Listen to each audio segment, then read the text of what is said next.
Captain Greg here with Learn to Fish with Us. We have another segment of our ice fishing videos. And today what we're going to talk about is we're going to talk about the line that I use while ice fishing. So first of all, I'd like to talk about Trilene's cold weather line. It's a bluish color line, but what I really like about this line is that it's very limp. So even on the real cold days, or if it's been on the reel, it actually will straighten out very easy. So that's a big reason on why I use cold weather line. The next line that I use Trilene's fluorocarbon ice. And the reason I use this is I do fish a lot of water that's very shallow, a couple feet deep, but the water's crystal clear.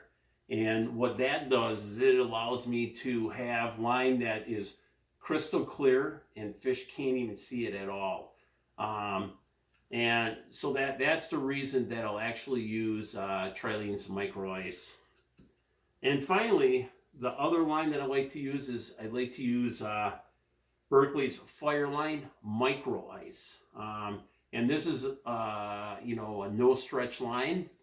And I'll talk a little bit about how I use this line. This line, I rarely will use it straight to my jig, but I'll show you the setup that I'm using. As you can see, both spools here are 3-pound test.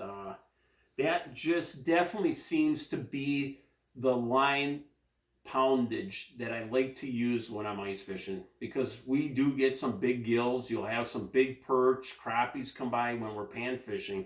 So this is more probably a panfish segment. So I'm using 3-pound. Sometimes if they're really finicky, I may go down to 2-pound. Rarely will I ever go up to 4-pound. A great tip is, because you do see that I'm talking about cold weather line and fluorocarbon line, what I'll do is on my reels, I'll actually have a piece of tape, and I'm going to have future segments that talk about the different fishing rods that I use, for walleyes, for panfish. They will have a sticker on there that tells me what line and what poundage is on there. Because I will set a couple lines up. Most of the lines will be set up at 3-pound. I may set up one with 2-pound. But this way I can easily identify what line is on here. Because some days you'll find out that that line outperforms the other lines. And then you can quickly figure that out by doing this method. I talked about Fireline and how I use Fireline. Most of the time I'm using Fireline might be if I'm fishing a couple feet, 4 or 5 feet of water, all the way up to 30 or 40 feet. What that's going to allow me to do is I'm going to have, sort of like a leader. I'm going to have Fireline on the spool, and then I'm going to have about a foot or 2 leader. Sometimes I'll attach the leader with a barrel swivel. Other times I'll use an Albright knot, to tie the braid to the fluorocarbon or ice fishing line. The one knot that I use, it's so important to have a good knot when you're running very light line. My favorite knot to use is the polymer knot.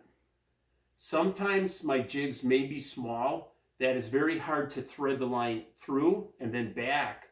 So when I can't do that, I'll use an improved clinch. The other thing to make sure when you're working with your line is make sure to have a good pair of line cutting shears. Because there's many times with this light line that you'll tie a knot and you want to trim close to where that knot is, and if you use teeth or line clippers, sometimes you may clip the line. And when it's cold out, you want to make sure that you tie a knot, tie it quickly, and be able to trim it quickly and not have any issues. So this is Captain Greg with Learn to Fish with Us. Make sure to follow Learn to Fish with Us to see all our other exciting videos.